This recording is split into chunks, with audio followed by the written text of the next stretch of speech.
The electrician called at 2:47 p.m. I was in a meeting with 3 clients when my phone buzzed. Diego Vasquez, the guy I'd hired to fix the flickering light in my late wife's office. I'd been putting off that repair for over 2 years. Couldn't bring myself to change anything in that room. I almost let it go to voicemail. Then I saw the text that followed, "Urgent answer." I excused myself from the conference room, stepped into the hallway, and called him back. "Sir," Diego's voice was barely above a whisper, shaking. "You need to come home, now, and come alone." My heart stopped. "Is it a fire? Did something happen?" "No, it's not a fire. Please, Mr. Trent, just come, fast." "Diego, what's going on? You're scaring me." A long pause. I could hear him breathing, could hear the fear in each exhale. "I found something behind the wall, something your wife hid." His voice cracked. "Sir, I think you need to see this." "Behind the wall? What are you talking about?"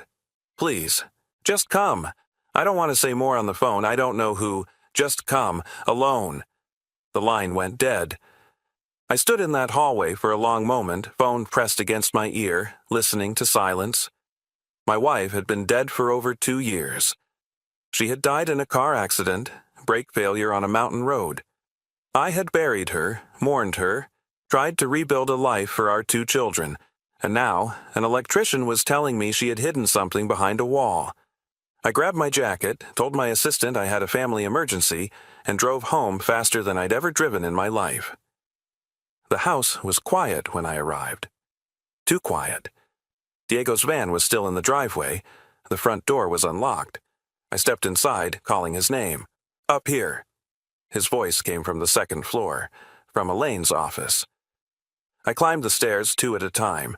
My heart was pounding so hard I could feel it in my throat. The door to Elaine's office was open. I hadn't been inside that room in months, maybe longer. After she died, I'd closed the door and left it. Her books were still on the shelves. Her computer was still on the desk. Her sweater was still draped over the back of her chair. I couldn't face it. Couldn't face the reminders of what I'd lost. Diego was standing in the middle of the room, his face pale, his hands trembling. He was a big guy, 39 years old, broad shoulders, the kind of man who looked like he'd never been scared of anything. He looked terrified now. "Mr. Trent," he pointed at the wall behind Elaine's desk. I was trying to fix the light, had to remove the fixture to check the wiring, and I noticed the wall sounded different, hollow. I looked at the wall. At first, I didn't see anything unusual. Same cream-colored paint as always, same baseboards. Then I noticed the seam. A thin line in the drywall, barely visible, running from floor to ceiling. The kind of seam you'd never notice unless you were looking for it. "I didn't mean to pry," Diego said, "but it was right there. I pushed on it and—" He reached out and pressed against the wall. A panel swung inward. Behind it was a room I never knew existed. The space was small, maybe 4 feet by 4 feet, carved out of what I had always assumed was dead space between Elaine's office and the hallway closet. A single LED light strip ran along the ceiling, battery-powered, still glowing faintly after all this time. Inside was a metal safe, about 2 feet tall, a filing box, a laptop, and a corkboard mounted on the wall covered with photographs, documents, and sticky notes connected by colored string. I stepped inside the hidden room, my mind refusing to process what I was seeing. "What is this?" My voice didn't sound like my own. "Diego, what is this?" "I don't know, sir. I saw it, and I didn't touch anything except to look. There's something on top of the safe, a letter, with your name on it." I looked down. A white envelope sat on top of the safe, sealed with a small piece of tape. Written on the front in Elaine's handwriting, that familiar graceful script I had loved for 16 years. "For Marcus. If anything happens to me." My hands were shaking as I picked it up. "Should I leave?" Diego asked. "Give you privacy?" "Stay, please. I don't want to be alone right now." I opened the envelope. Inside was a letter, 4 pages long, handwritten on the same cream stationery Elaine had used for thank-you notes and birthday cards. I started reading, and my entire world collapsed. "My dearest Marcus, if you're reading this, then I'm gone. And I'm so sorry. I'm sorry for the secrets. I'm sorry for not telling you. I'm sorry for everything you're about to discover. I wanted to protect you, protect Lucas and Sophie. I thought I could handle this alone, gather enough evidence, and bring Raymond Cross to justice without putting any of you in danger. I was wrong. Let me start from the beginning. In 2019, I started noticing discrepancies in the medication inventory at Mercy General. Small things at first, a few missing vials of morphine here, some unaccounted for oxycodone there. I thought it was clerical errors, nursing mistakes, nothing sinister. Then I started keeping track. And I realized it wasn't random. The discrepancies followed a pattern. They always happened on nights when Dr. Raymond Cross was working late. And they were always opioids, the medications with the highest street value. I should have gone to the authorities then, should have reported my suspicions and let the professionals handle it. But I was scared. Cross is the hospital administrator. He has connections everywhere, the board, the police, local politicians. I didn't know who I could trust, so I started investigating on my own. I built this room in March 2022, hired a contractor from out of state, paid cash, made him sign a confidentiality agreement. I told him I needed a secure space for sensitive documents related to my work. He didn't ask questions. Inside this room is everything I've gathered over 3 years. Video recordings of Cross meeting with drug dealers in the hospital parking garage. Financial records showing deposits into offshore accounts totaling over $2 million. Testimony from a hospital janitor who saw Cross removing medications from the pharmacy. Everything. It's enough to put him away forever, Marcus. I'm sure of it. But there's something else you need to know. Cross found out. I don't know how. Maybe he noticed me watching him. Maybe someone tipped him off, but in January 2022, he came to my office and closed the door and told me he knew what I was doing. He didn't threaten me directly. He's too smart for that. He just said, "Accidents happen, Elaine. Especially to people who ask too many questions. You have a beautiful family. It would be a shame if something happened to them." I should have stopped. Should have given up. But I was so close, Marcus. I had almost everything I needed, so I kept going. And I built this room, and I wrote this letter. Because if I'm dead, Marcus, it wasn't an accident. Raymond Cross killed me, and everything you need to prove it is in this room. The safe combination is our wedding anniversary, 09-14-06. Inside are USB drives containing every video I recorded.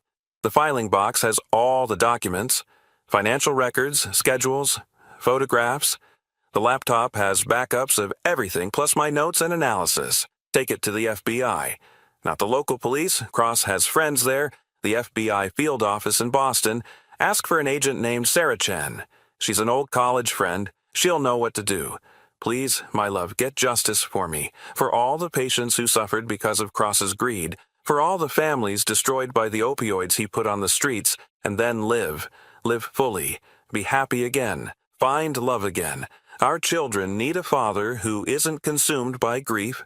You were the best thing that ever happened to me. 16 years of marriage, and I never once regretted choosing you. Tell Lucas I'm proud of the man he's becoming. Tell Sophie that her mother thinks she's the bravest, kindest girl in the world. I love you, all 3 of you, forever. Your wife, Elaine. I don't know how long I stood there, minutes, maybe hours. Time had stopped making sense. My wife had been murdered. The car accident that killed her, the brake failure that the police had ruled mechanical malfunction, wasn't an accident at all. A man named Raymond Cross had tampered with her brakes because she knew too much. She had been investigating him for 3 years, building a case, gathering evidence, and when he found out, he killed her. And she had known she was in danger, known that she might not survive. So she had built this room, hidden this evidence, written this letter, all so that someday, somehow, the truth would come out. My wife had spent the last months of her life preparing for her own murder, and I had never suspected a thing. "Mr. Trent?" Diego's voice came from somewhere far away. "Sir, are you okay?" I wasn't okay. I would never be okay again. But I had work to do. "Diego," I said slowly, "I need you to do something for me." "Anything, sir." I need you to forget you were ever here. Can you do that? He hesitated. Sir, I don't think... This letter, I held it up. It says my wife was murdered by a very powerful, very dangerous man. If he finds out this room exists, if he finds out you saw it... I didn't have to finish the sentence. Diego's face went from pale to white. I was never here, he said. I came to fix a light. The wiring was bad. I'll come back next week to finish the job. Thank you. He nodded, gathered his tools, and left without another word. I stood alone in my dead wife's office, holding a letter from beyond the grave, surrounded by evidence of a crime that had shattered my family. And I made a decision. I was going to destroy the man who killed her. Whatever it took, let me tell you about Elaine. We met in 2004 at a coffee shop near Boston University. I was 26, just starting my career in financial consulting. She was 24, in nursing school, working part-time as a barista. I ordered a black coffee. She wrote her phone number on the cup. We were married 2 years later. Elaine was everything I wasn't. Warm where I was reserved, spontaneous where I was planned. She had a laugh that could fill a room and a heart that seemed to have no limits. She became a pediatric nurse because she couldn't imagine doing anything else. Kids don't pretend, she used to say. They're honest in a way adults forget how to be. Lucas came along in 2008, Sophie in 2011. Watching Elaine become a mother was like watching someone step into the role they were born to play. She was patient, playful, fiercely protective. She read bedtime stories in different voices. She made pancakes shaped like animals on Saturday mornings. She never missed a school play or a soccer game. She was the center of our family, the sun around which we all orbited. In 2015, she got a job at Mercy General Hospital, working in the pediatric ward. It was her dream position, helping sick kids, comforting scared parents, making a difference in the lives of people who needed it most. I didn't know that the same hospital would eventually kill her. The morning of June 15th, 2022, started like any other morning. Elaine made breakfast, kissed Lucas and Sophie goodbye, told me she loved me. Then she got in her car and drove to work. She never made it. The police said her brakes failed on a mountain road about 10 miles from the hospital. Her car went through a guardrail and fell 200 feet into a ravine. She was pronounced dead at the scene. I remember the call. Remember the officer's voice, professional and detached, telling me my wife was gone. Remember Lucas asking why. I was crying. Remember Sophie screaming when she found out. I remember the funeral, the casket, the dirt falling on polished wood. I remember the months that followed, the grief, the emptiness, the struggle to hold my family together while I was falling apart. What I didn't remember was ever questioning the police report. Brake failure, mechanical malfunction, a tragic accident. I accepted it because I had no reason not to, because the alternative was too horrible to consider. But Elaine had considered it. She had known, long before that morning, that someone was trying to kill her. And she had prepared. She had spent the last months of her life building a case against her murderer. And I had never noticed. The safe combination was our wedding anniversary, just like the letter said. September 14th, 2006. Inside were 47 USB drives, each labeled with a date and a brief description. Cross-meeting dealer, parking garage, March 2021. Cross-removing meds from pharmacy, April 2021. Cross-threatening Dr. Patterson, July 2021. Cross with cash payment, September 2021. And on and on. 3 years of evidence, meticulously collected, carefully preserved. The filing box contained documents, photocopies of inventory records showing the discrepancies Elaine had noticed, financial statements from offshore banks somehow obtained, showing deposits that Cross couldn't explain through legitimate income, photographs of Cross with known drug dealers taken from Elaine's car in the hospital parking lot, a hand-drawn timeline connecting everything together. The laptop was encrypted, but the password was the same as everything else Elaine used, our kids' birthdays, back to back. 11-15-08-03-2-11. Inside were folders organized by year, by subject, by level of importance. Notes in Elaine's voice, dictated and transcribed. October 14th, 2021. Cross met with a man in a gray sedan today. I couldn't see his face clearly, but I got his license plate. The meeting lasted about 10 minutes. Cross handed him a small bag, probably pills. The man handed Cross an envelope. November 3rd, 2021. The inventory report for last month shows 127 units of oxycodone missing. That's nearly twice the average discrepancy. Cross is getting bolder. I need to move faster. January 9th, 2022. Cross came to my office today, closed the door, told me I should be careful. Said accidents happen to people who ask too many questions. He mentioned Marcus and the kids by name. I think he's going to make a move soon. I need to finish building the room. I read for hours, watched the videos on the USB drives, saw Raymond Cross, a man I had met at hospital events, a man who had attended Elaine's funeral, a man who had shaken my hand and said he was so sorry for your loss, meeting with drug dealers, counting cash, removing medications from locked cabinets. I saw my wife, brave and brilliant, documenting everything with the patience and precision of a scientist. And I saw the evidence that would put her killer behind bars forever. I didn't call the local police. Elaine's letter had been clear. Cross had friends there. Instead, I called the FBI field office in Boston and asked for Agent Sarah Chen. It took 3 days to get through to her. When I finally did, when I explained who I was and why I was calling, there was a long silence on the other end of the line. "Elaine," Sarah said softly. I had no idea. She reached out to me once, about 2 years ago. Said she had information about some irregularities at her hospital. Asked if she could trust me. I said yes, and then I never heard from her again. She's dead. She died in what looked like an accident. But I found evidence that suggests it was murder. What kind of evidence? Enough to bring down a hospital administrator who's been stealing opioids and selling them on the street. Enough to prove he killed my wife to protect himself. Another pause. Then, "Mr. Trent, I'm going to need you to bring me everything you have. Can you come to Boston tomorrow? I'll be there in the morning. And Mr. Trent, don't tell anyone about this. Not your family, not your friends, not your lawyer. If what you're saying is true, this man has already killed once to protect himself. He'll do it again." I thought about Lucas and Sophie. Thought about what Cross had said to Elaine. "You have a beautiful family. It would be a shame if something happened to them."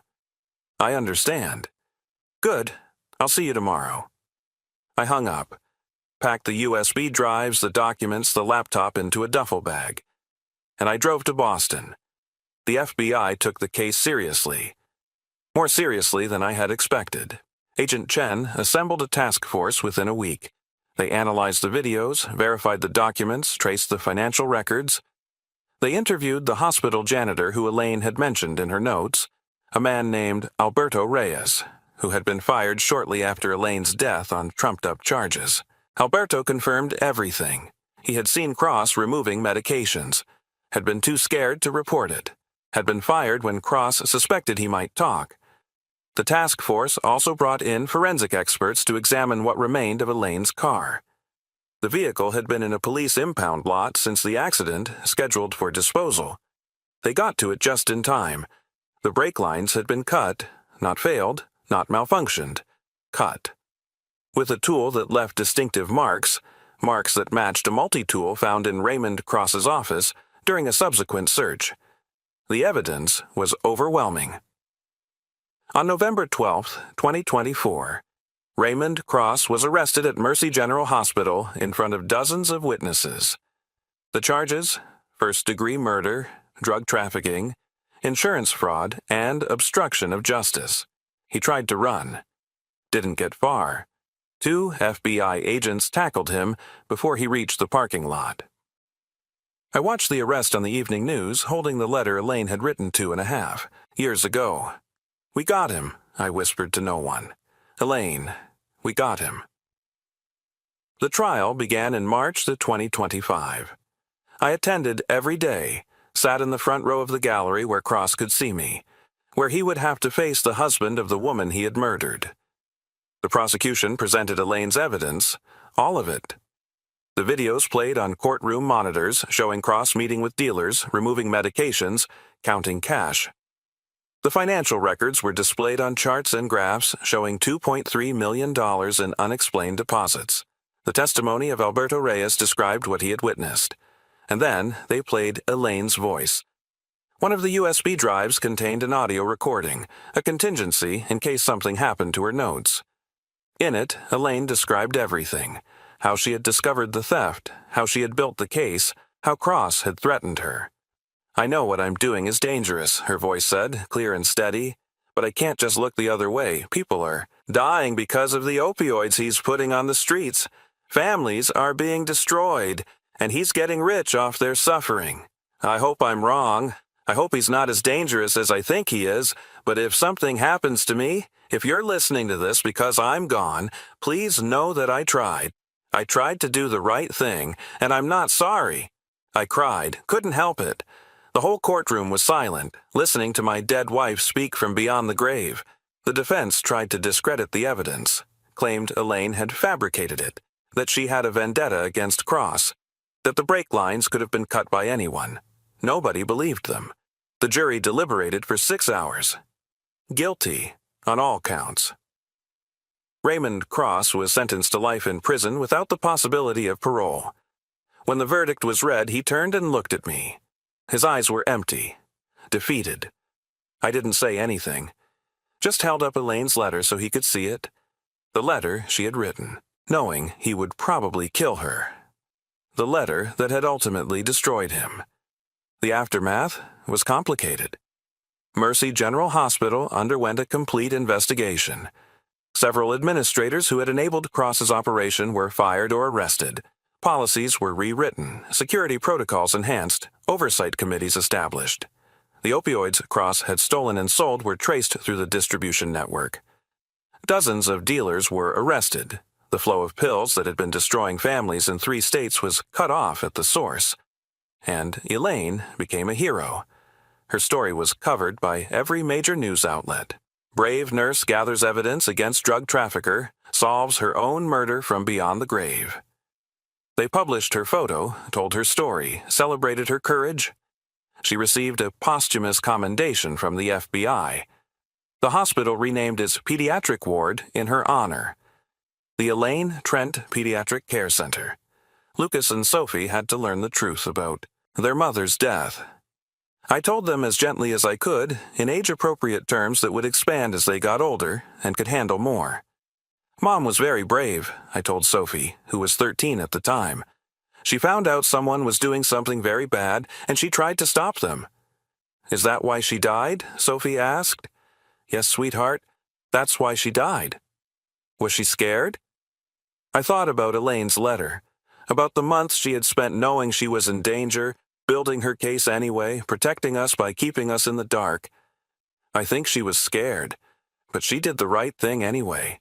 That's what courage is, being scared and doing it anyway. Sophie nodded slowly. She was a hero. Yes, baby, she was a hero. 2 years have passed since I found that hidden room. I'm 48 now. Still working as a financial consultant, still living in the same house. The house where Elaine hid a room behind a wall and prepared for her own murder. I go into her office now, regularly. I've kept most of her things, the books, the photos, the sweater on the chair, but I've added some of my own. A framed copy of the FBI commendation, a newspaper clipping about Cross's conviction, the letter she wrote me, preserved in archival glass. Lucas is 18. He graduated high school last spring, valedictorian of his class.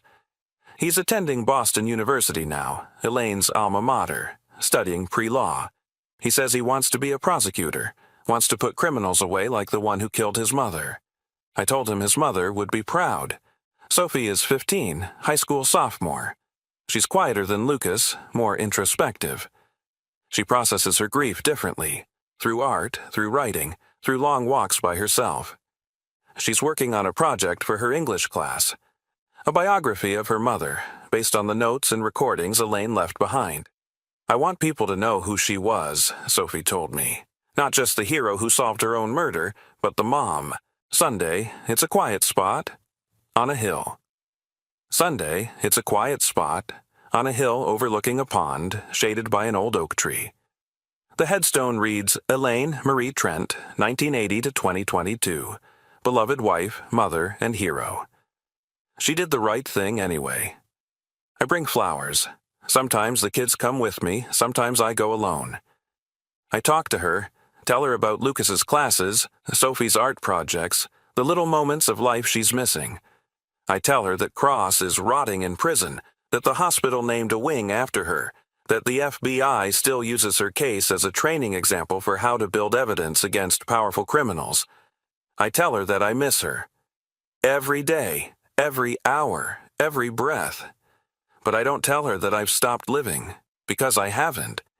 She asked me, in her letter, to live fully, to be happy again, to find love again. I'm not there yet, maybe I never will be. But I'm trying. I've started dating again. Tentatively, awkwardly, with all the grace of a man who hasn't been single in 2 decades. There's a woman at work, a colleague named Rebecca, who makes me laugh in a way I thought I'd forgotten how to laugh. We've had dinner twice, nothing serious. But it's something. Elaine would approve, I think. She wasn't the jealous type. She was the type who wanted the people she loved to be happy, whatever that took, even if it meant moving on after she was gone. I still have questions. Things I'll never know. Things the evidence didn't reveal. How long did she know? When did she realize that Cross was going to kill her? Was there a moment when she accepted it, when she stopped hoping for escape and started planning for aftermath? Did she think about telling me? Did she write drafts of the letter that were more detailed, more desperate, more afraid? Did she delete them, rewrite them, polish them, until they were as calm and steady as the final version? What was she thinking that last morning? When she kissed me goodbye, when she hugged the kids, when she got in the car that would become her coffin, did she know? Did she suspect? I'll never have answers. The dead don't speak except in letters left behind. But I choose to believe that her last morning was a good one. That the kiss was real. That the hug was warm. That she drove toward work believing she might actually survive. That's the version I hold on to. It's the only version I can bear. Diego Vasquez came back last year to finish fixing the light. I paid him triple his normal rate. Told him the official story. My wife had left some personal documents hidden in the wall, nothing sinister, just a quirk of her personality. He didn't believe me, of course. He had seen the corkboard with its photos and string, had felt the weight of what we'd discovered. But he nodded, accepted the payment, and never spoke of it. Again. Good man, Diego. The kind of man who knows when to keep his mouth shut. The hidden room is empty now. The evidence is with the FBI, permanently archived. The safe has been removed, the filing box donated to a museum exhibit about the opioid crisis. The laptop sits in my closet, wiped clean but preserved. I sealed the room back up. Had a contractor rebuild the wall, repaint it, make it look like nothing had ever been there. But I know it's there, behind the wall. A hollow space where my wife's secrets used to live. Sometimes I put my hand against the wall and close my eyes. Try to feel her presence. Try to imagine her standing in that tiny room, organizing her evidence, writing her letter, preparing for a future she hoped would never come. She was so brave, braver than I ever knew, braver than I could ever be. If you're watching this, I want you to know something. The people we love don't always tell us everything. They keep secrets, sometimes to protect us. Ultimately killed her. I wish she had told her ultimately killed her. I wish she had told me. Wish she had trusted me enough to share the burden. Maybe I could have helped. Maybe we could have faced it together, but I understand why she didn't. She was trying to protect us, trying to keep her family safe from a danger she had stumbled into. She made a choice, the wrong choice maybe, but a loving one. I can't be angry at her for that. I can only be grateful for the time we had, the 16 years of marriage, the 2 beautiful children, the love that was real even when the truth was hidden, and I can honor her memory by living the life she wanted for me. Fully, happily, without being consumed by grief. That's what she asked. That's what I'm trying to give her. It's Sunday morning now. Lucas is home from college for the weekend. Sophie is finishing her biography project at the kitchen table. The house smells like coffee and maple syrup. In an hour, we'll drive to the cemetery, place flowers on Elaine's grave, tell her about our week. Then we'll come home and have lunch and watch a movie and be a family. Not the family we were. Never that family again, but a family nonetheless. Damaged, yes. Scarred, certainly, but intact. Because of a woman who built a hidden room and prepared for her own murder. Because of a letter that began, "If you're reading this, then I'm gone." Because of love that transcended death. Thank you for listening. Share this with someone who needs to hear it.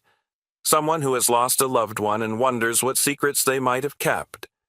Someone who is carrying a burden alone and needs to know it's okay to ask for help. Someone who is fighting a battle in silence and needs to be reminded that they're not alone. You're not alone. You're never alone.